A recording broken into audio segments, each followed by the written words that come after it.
In his incarnation, God chose to live a fully human life. Flesh was created as he developed in the womb. His authority was submitted when the Word became silent, dependent and vulnerable. The Son of God, a developing baby.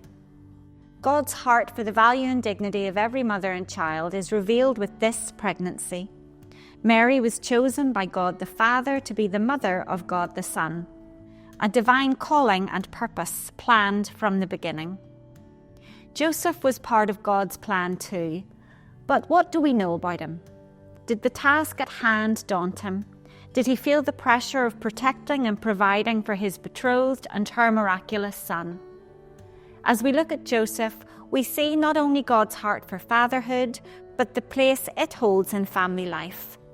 Perhaps for too long, we have undervalued Joseph's yes. For over 400 years, God had been silent. His people Israel yearned to hear his voice. They lived in eager anticipation of their salvation and rescue from the oppressive rule of foreign empires. Stories were told of the future Messiah who would be born of a woman.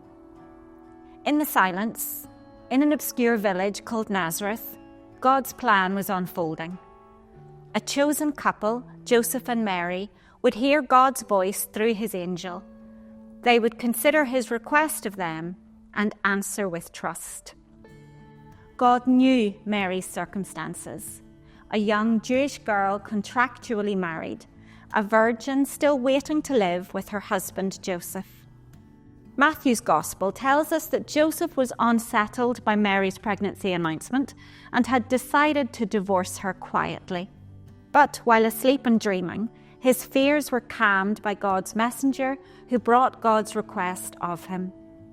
As the perfect father, God chooses a righteous man, a faithful Jewish carpenter, to be the earthly father of the unborn son in Mary's womb.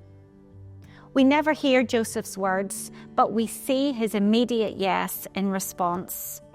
His righteous heart chose fatherhood.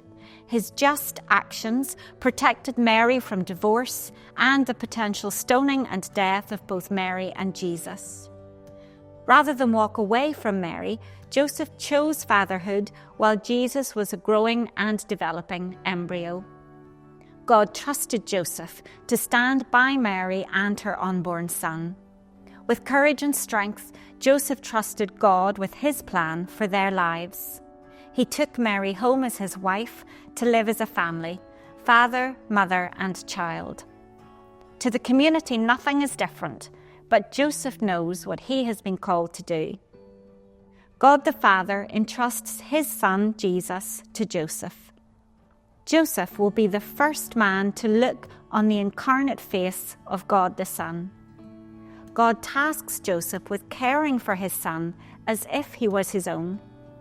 Joseph's naming of Jesus meant he claimed him as his son on earth. He will teach him how to walk, talk, and create with his hands, passing on his skills as a carpenter. Joseph teaches the Son of God how to pray to God the Father. Joseph's fatherhood enables the divinity of Jesus to remain hidden, allowing Jesus to grow in wisdom and prepare for his mission. Joseph will bring Jesus to the Father's house in Jerusalem to offer sacrifice at Passover many years before Jesus would offer himself as the sacrifice. Many today are challenged by an unexpected pregnancy. Sadly, some men have abdicated themselves from responsibility or been silenced in the conversation, as if they have no real part to play in the pregnancy journey. The unborn Jesus and his mother were protected and cared for from his conception by a man who valued the role of fatherhood despite challenging circumstances.